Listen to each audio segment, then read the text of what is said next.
नमस्कार, मैं नियाज खान और आप देख रहे हैं एनएमएफ न्यूज। दिल्ली के मुख्यमंत्री अरविंद केजरीवाल जब राजनीति में आए थे तो कट्टर ईमानदारी का वादा करके वो दिल्ली में सत्ता की कुर्सी तक पहुंचे थे। केजरीवाल ने सरकारी बंगले, लाल बत्ती, वीआईपी सुविधा, सरकारी सुरक्षा और उन तमाम ऐशो आराम का विरोध किया था जो नेताओं को मिलता है और एक आम आदमी की तरह रहने की बात कही थी।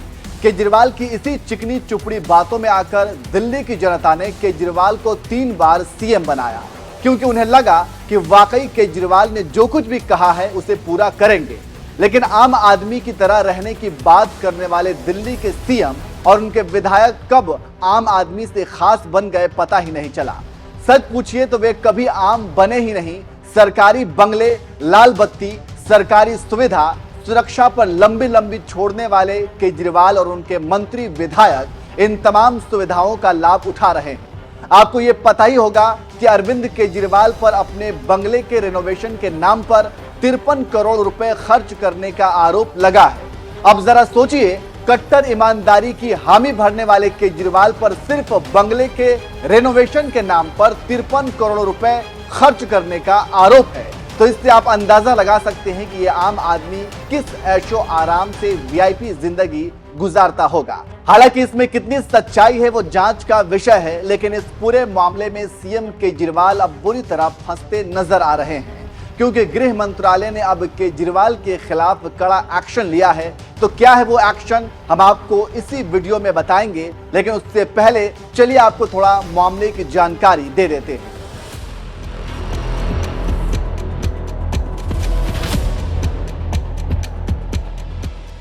मई महीने में एलजी वीके सक्सेना ने इस मामले की जांच की मांग की थी। उस समय एलजी ने जो चिट्ठी लिखी थी उसमें कई दावे किए गए थे। केजरीवाल पर यह आरोप लगा था कि उन्होंने अपने सरकारी बंगले के रेनोवेशन के नाम पर 53 करोड़ रुपए खर्च कर दिए। यह भी बताया गया था कि जिस ऑफिस को उस बंगले में बनाया गया उस पर 19 करोड़ 22 लाख रुपए खर्च किए गए। जांच में एक बात यह भी कही गई कि पुराना बंगला गिराकर नया बना दिया गया था। बीजेपी ने यहां तक कहा था कि केजरीवाल ने घर के पर्दों पर ही लाखों रुपए खर्च कर दिए। जब यह मामला सामने आया तो राजनीतिक भूचाल आ गया और इस मामले में जांच की मांग की जाने लगी। आरोप यह भी लगा कि रेनोवेशन का बजट सिर्फ 15 करोड़ के करीब था, लेकिन समय समय पर इसे बढ़ाया गया और दिल्ली के मास्टर प्लान का भी उल्लंघन किया गया। खैर, इन सब आरोपों के बाद इस पूरे मामले में सीबीआई जांच की मांग की गई। वहीं अब खबर यह है कि गृह मंत्रालय ने इसकी मंजूरी दे दी और गृह मंत्रालय के आदेश पर सीबीआई इस पूरे मामले की जांच करने जा रही है। अब सच्चाई क्या है, इसमें घोटाला किया गया या फिर नहीं किया गया, ये तो जांच के बाद ही साफ हो पाएगा। सोचिए, पाउडर रूम क्या होता है? टॉयलेट के भीतर घुसने ही वहां पर कैसे शर्ट लगानी है, कैसे मेकअप करना है, उसके लिए उसको पाउडर रूम कहते हैं। तो 15 पाउडर रूम भी बने, उसके ऊपर 15 लाख खर्च हुआ। यह केवल अश्लील खर्च का मामला नहीं है दोस्तों, ये अश्लील खर्च के साथ साथ भ्रष्टाचार का भी सीधा सीधा मामला है। क्योंकि अभी जैसे हमारे सांसद साहब बता रहे थे, मनोज जी बता रहे थे, सारे रूल नियमों को बाईपास किया गया।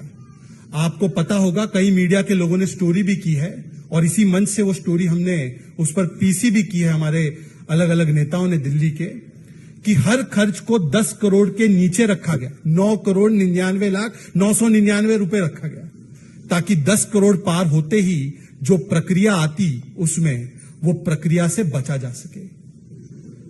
आज इसीलिए ये दिल्ली की जनता की जीत है, क्योंकि दिल्ली की जनता लगातार दिल्ली प्रदेश भारतीय जनता पार्टी के नेतृत्व में मांग कर रही थी कि किस प्रकार से इस पूरे मामले में सीबीआई की जांच हो। पहले सीएजी की भी जांच हुई, तब भी इन्होंने विक्टिमहुड कार्ड निकाला। आज सीबीआई की जांच हुई है, देख लेना 5-10 मिनट के बाद अब ये सारे लोग मिलकर बोलेंगे, देखिए हमें प्रताड़ित किया जा रहा है, हमें दबाया जा रहा है, हम इधर अच्छा काम कर रहे हैं, हम उधर अच्छा काम कर रहे हैं, इसीलिए विक्टिमहुड कार्ड आएगा। परंतु आज विक्टिमहुड कार्ड का नहीं, आज समय है रिपोर्ट कार्ड देने का। अरविंद केजरीवाल जी, रिपोर्ट कार्ड दीजिए अपने भ्रष्टाचार का। लेकिन इतना तो साफ है कि केजरीवाल की मुश्किलें बढ़ेंगी। वैसे इस पूरे विवाद में बीजेपी का आरोप यह भी रहा कि सीएम अरविंद केजरीवाल ने इस रेनोवेशन को कोरोना काल के दौरान करवाया। ये वो समय था जब दिल्ली का राजस्व आधा रह गया था। ऐसे में एक बंगले पर इतने पैसे कैसे खर्च कर दिए गए? तो इन सभी सवालों के जवाब सीबीआई जांच के बाद ही पता चल पाएगा और दूध का दूध और पानी का पानी हो जाएगा।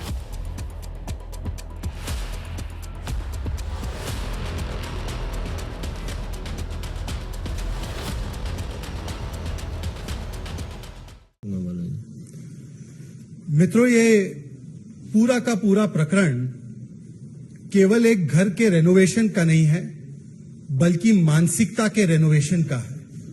जिन लोगों ने राजनीति में ये कस्में वादे लेकर आने का काम किया था कि हम छोटे घर में रहेंगे, हम वीवीआईपी सिक्योरिटी नहीं लेंगे, हम छोटी गाड़ी से चलेंगे, हमें तो केवल 2 रूम का घर चाहिए और क्या चाहिए, पैर पसारने की जगह चाहिए। आज उस मानसिकता का ऐसा रेनोवेशन हुआ है कि सुल्तान केजरीवाल एक भ्रष्टाचार का महल बनाते हैं। ये सुल्तान केजरीवाल की कहानी है। और सुल्तान केजरीवाल ने जब दिल्ली की जनता ऑक्सीजन के लिए, दिल्ली की जनता वेंटिलेटर के लिए, दिल्ली की जनता की रसोइयां बंद थी, जब दिल्ली के लोग त्राहिमाम कर रहे थे कोविड के काल में, तब सुल्तान केजरीवाल ने एक फतवा जारी किया कि मेरा भ्रष्टाचार का बड़ा महल बनेगा। और उस फतवे के बाद किस प्रकार से वियतनाम से फ्लोरिंग आई, करोड़ों रुपए की। पीडब्ल्यूडी का आप देख लीजिए, किसी के भी घर पे ज्यादा से ज्यादा अगर लगता है तो मकराना मार्बल, और वो भी हाई क्वालिटी का मार्बल होता है, राजस्थान से आता है मकराना। पर मकराना मार्बल ताजमहल में तो लग सकता है, सुल्तान केजरीवाल के भ्रष्टाचार के महल में मकराना मार्बल लगेगा? उन्होंने कहा वियतनाम का सफेद मार्बल आएगा। हमारे घर में पर्दे लगते हैं, 200, 300, 400 रुपए के पर्दे लगते हैं, 500 रुपए का मैक्सिमम, 1000 रुपए का बहुत बड़ा हो गया। तो यहां पर 8-8 लाख का एक पर्दा, 8 लाख रुपीस का पर्दा। हमारे घर में टॉयलेट भी होता है, 200-300 रुपए की टॉयलेट की सीट आती है। यहां पर 4 लाख रुपए की एक टॉयलेट की सीट, 4 लाख रुपए का कमोड। कल्पना कीजिए, 60 लाख रुपए खर्च किए गए रसोइयां बनाने में, और एक नहीं अनेक रसोइयां बन रही थी। 4-5 सदस्य हैं उनके घर में, 15 टॉयलेट बने, 15 टॉयलेट, 4-5 लोगों के बीच के लिए 15 टॉयलेट, और हर टॉयलेट में पाउडर रूम भी बना है। अब सोचिए पाउडर रूम क्या होता है। टॉयलेट के भीतर घुसने ही वहां पर कैसे शर्ट लगानी है, कैसे मेकअप करना है, उसके लिए उसको पाउडर रूम कहते हैं। तो 15 पाउडर रूम भी बने, उसके ऊपर 15 लाख खर्च हुआ। यह केवल अश्लील खर्च का मामला नहीं है दोस्तों, ये अश्लील खर्च के साथ साथ भ्रष्टाचार का भी सीधा सीधा मामला है। क्योंकि अभी जैसे हमारे सांसद साहब बता रहे थे, मनोज जी बता रहे थे, सारे रूल नियमों को बाईपास किया गया। आपको पता होगा कई मीडिया के लोगों ने स्टोरी भी की है, और इसी मंच से वो स्टोरी हमने उस पर पीसी भी की है, हमारे अलग अलग नेताओं ने दिल्ली के, कि हर खर्च को 10 करोड़ के नीचे रखा गया। 9,99,999 रुपए रखा गया, ताकि 10 करोड़ पार होते ही जो प्रक्रिया आती उसमें वो प्रक्रिया से बचा जा सके। आज इसीलिए ये दिल्ली की जनता की जीत है, क्योंकि दिल्ली की जनता लगातार दिल्ली प्रदेश भारतीय जनता पार्टी के नेतृत्व में मांग कर रही थी कि किस प्रकार से इस पूरे मामले में सीबीआई की जांच हो। पहले सीएजी की भी जांच हुई, तब भी इन्होंने विक्टिमहुड कार्ड निकाला। आज सीबीआई की जांच हुई है, देख लेना 5-10 मिनट के बाद अब ये सारे लोग मिलकर बोलेंगे देखिए हमें प्रताड़ित किया जा रहा है, हमें दबाया जा रहा है, हम इधर अच्छा काम कर रहे हैं, हम उधर अच्छा काम कर रहे हैं, इसीलिए विक्टिमहुड कार्ड आएगा। परंतु आज विक्टिमहुड कार्ड का नहीं, आज समय है रिपोर्ट कार्ड देने का। अरविंद केजरीवाल जी, रिपोर्ट कार्ड दीजिए अपने भ्रष्टाचार का। शराब घोटाले में मनीष सिसोदिया, आज भी कोर्ट ने उनको अंदर रखा है। क्या कोर्ट विंडेटा कर रहा है? और शराब घोटाले में तो कांग्रेसी, आप ही के नए नए मित्र, जिनके साथ आपकी किस प्रकार की खटास है पंजाब से लेकर हर जगह पर, उन्होंने उसका स्वागत किया। बस घोटाला, कक्षा घोटाला, जिसको स्वयं मनोज जी ने उठाया था बहुत बड़े पैमाने पर, और अब शीश महल घोटाले पर भी जिस प्रकार से एक के बाद एक सारे तथ्य सामने आ रहे हैं, तो आज अरविंद केजरीवाल जी को बताना चाहिए कि फाइलें छिपाने की, फाइलें हटाने की नहीं, अब रिपोर्ट कार्ड दिखाने की बारी है। और आज दिल्ली की जनता सब एक स्वर में इसका स्वागत कर रहे हैं कि इसमें सीबीआई की जांच की शुरुआत हुई है। इस पूरे प्रकरण का सरगना सुल्तान केजरीवाल है। उनके भ्रष्टाचार के महल में जिसने भी लूट खसोट की है, उनको जवाबदेही देनी पड़ेगी। सरगना माने मित्रों- किंग पिन ना? किंग पिन हाँ, भाई। King pin. मित्रों, अपनी ओर से हमने विषय रख दिया है दिल्ली के विषय पर। अब आप